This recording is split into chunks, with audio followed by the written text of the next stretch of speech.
Welcome to Book of Acts Now, Global School and Global Ecclesia. We're glad you're here with us. We're continuing our study in the Hebrew alphabet. And today we're looking at the letter REYSH. And this is how the letter REYSH looks. And it means the highest person or the head of the house. So let's take a look at the first usage of the idea of leader. And so if you look at the letters here, we have the REYSH and the bet. You notice there's no dot here, which we call the dagesh. And so if there's a dot, it makes the B voice sound. If there's no dot here, it makes the V victory sound. So in this case, it's R-A-V, Rav.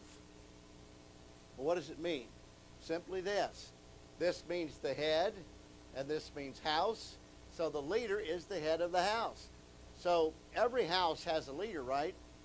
But God has a house. And so the head of his house is who? Is Christ, Yeshua.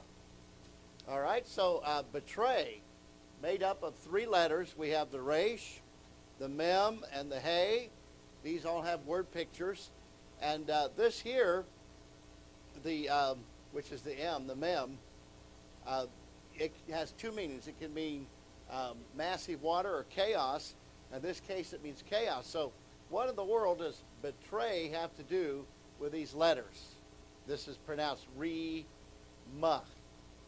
Okay, so what comes from a person of chaos is seen or revealed. And so what we would say is a person who betrays you is a person who's in chaos. Why? Because if you're not walking and keeping covenant, you're going to be in chaos. Okay, and so shout for joy or sing for joy is made up of three letters. Again, we have the REYSH. We have, this is the letter for noon, which is life. And again, Hey to reveal. So what comes from a person of life is joy. So, you know, what that means is this. You can tell if somebody knows the Lord. If you know the Lord and he's in you and you have life in you because of him, you're going to be a joyful person. Amen. Come on now, you're not going to be walking around looking like you've been drinking pickle juice. Right. You don't need no more pickle juice Christians. We need some joyful Christians. Amen. Because they've got life in them, and that means joy. Amen? So this is pronounced Rina.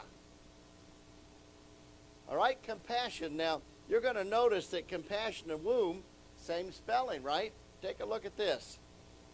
So this is the REYSH. What letter is this here in the middle?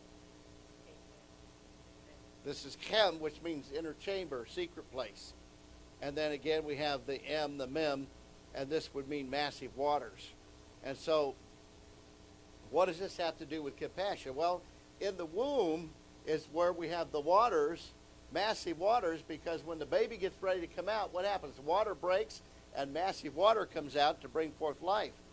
The root of this word, compassion, actually means to join together. So what happens in the womb? It's where life is joined together. And so we see the same spelling. It's just one change of the vowel. It's Rechem, same. So what's the idea here? Well, where is life knit together? Life is knit together in the womb. That's where it starts. But if you read Psalms 139, it talks about how that God knew us before we were formed in the womb. He knit us together there. And how did he do that? He did it with compassion. He did it with love. And so that's why womb is used with the same spelling as compassion. Amen?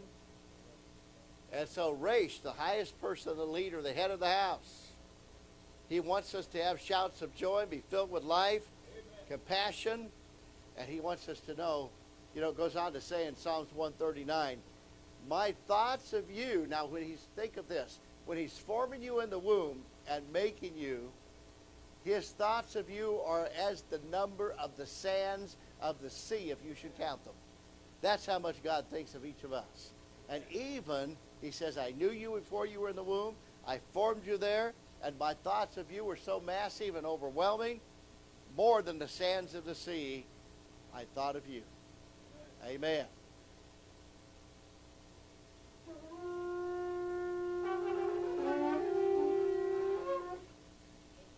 May God bless us this week as we continue to meditate on the letter REYSH. Amen.